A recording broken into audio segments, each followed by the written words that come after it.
Bonjour chers auditeurs, ce matin nous nous retrouvons pour aborder un nouveau chapitre du livre « Sans Jésus, nous ne pouvons rien faire », être missionnaire aujourd'hui dans le monde. L'envoi en mission du pape François, c'est une belle proposition que vous fait l'équipe de préparation au grand événement diocésain de Pentecôte 2022 pour que tous ensemble nous nous préparions à cette assemblée diocésaine du 4 juin prochain. Alors aujourd'hui, nous sommes au chapitre 8, un chapitre qui s'appelle « Ne pas ajouter de poids, le baptême facile à Buenos Aires ». Alors Pape François, vous avez déjà parlé de sortie. D'après votre expérience, existe-t-il d'autres traits distinctifs qui caractérisent l'état de mission? À quoi reconnaît-on le missionnaire chrétien? On peut dire qu'un trait distinctif du missionnaire chrétien consiste à faciliter la foi, non pas à la contrôler, faciliter, rendre facile, ne pas mettre d'obstacle au désir de Jésus, qui est celui d'embrasser tout le monde, de guérir tout le monde, de sauver tout le monde, ne pas faire de sélection, ne pas établir ce que j'appelle des douanes pastorales, ne pas faire partie de ceux qui se tiennent sur la pas de la porte pour contrôler si les autres possèdent les qualités nécessaires pour entrer. Je me souviens de prêtres et de communautés qui, à Buenos Aires, avaient lancé de nombreuses initiatives pour faciliter l'accès au baptême. Ils s'étaient rendu compte qu'un nombre croissant de personnes n'étaient pas baptisées pour diverses raisons, y compris des raisons purement sociologiques. Ils voulaient rappeler à tous que se faire baptiser est simple, que tout le monde peut le demander pour soi-même et pour ses enfants. Et alors donc, qu'ont-ils décidé?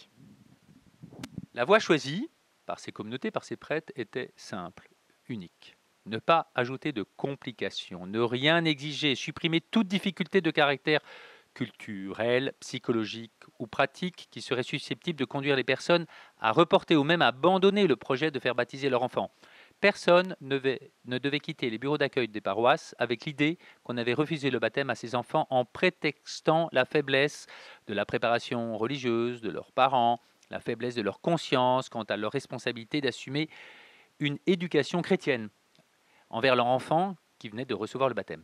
Ainsi, un petit vade-mecum de l'archidiocèse avait souligné de manière explicite que l'on ne pouvait refuser le baptême aux enfants de mères célibataires, de couples mariés civilement ou aux enfants de divorcés remariés, comme ça pouvait être le cas. Alors justement, comment en est-on arrivé à ces intuitions et à ces choix pastoraux de facilitation? Nous sommes arrivés grâce notamment aux généreuses intuitions d'un prêtre, le père Raphaël Tello, le théologien des pauvres, le théologien de la dévotion populaire.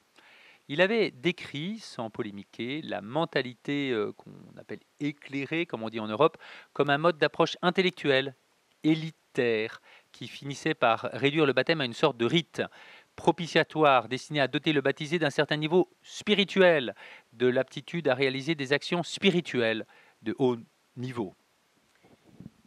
Et que suggéraient ces initiatives par rapport au sacrement du baptême?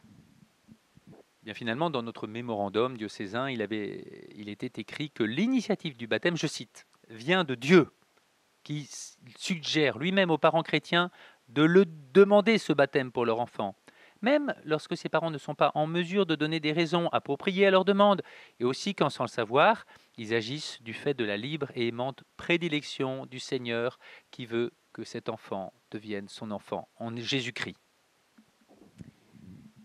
Et peut-on dire alors que les initiatives en faveur du baptême facile étaient l'expression d'une manière de vivre sur le mode missionnaire, la pastorale ordinaire pour administrer les sentiments?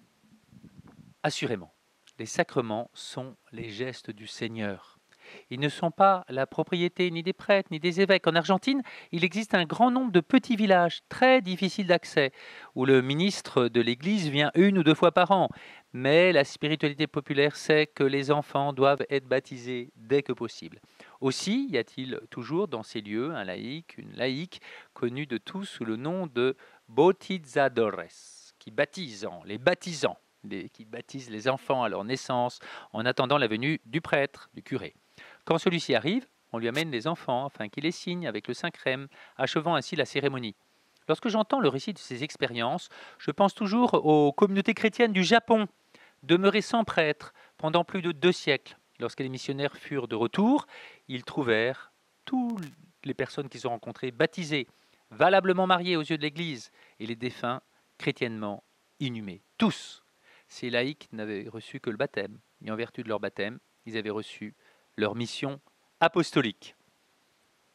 Merci Père Hubert. Alors la coutume veut que nous adressions une question. Alors aujourd'hui, on vous propose cette question. Suis-je dans cette attitude de croire que la bonne nouvelle du Christ s'adresse à tous, quelle que soit sa vie, sa situation, son passé? Et qu'est-ce que je peux en penser? Bonne journée, vous retrouverez cette émission sur la chaîne YouTube Diocèse de Limoges et nous nous retrouvons demain sur RCF à 8h45 pour un nouveau chapitre. Bonne journée.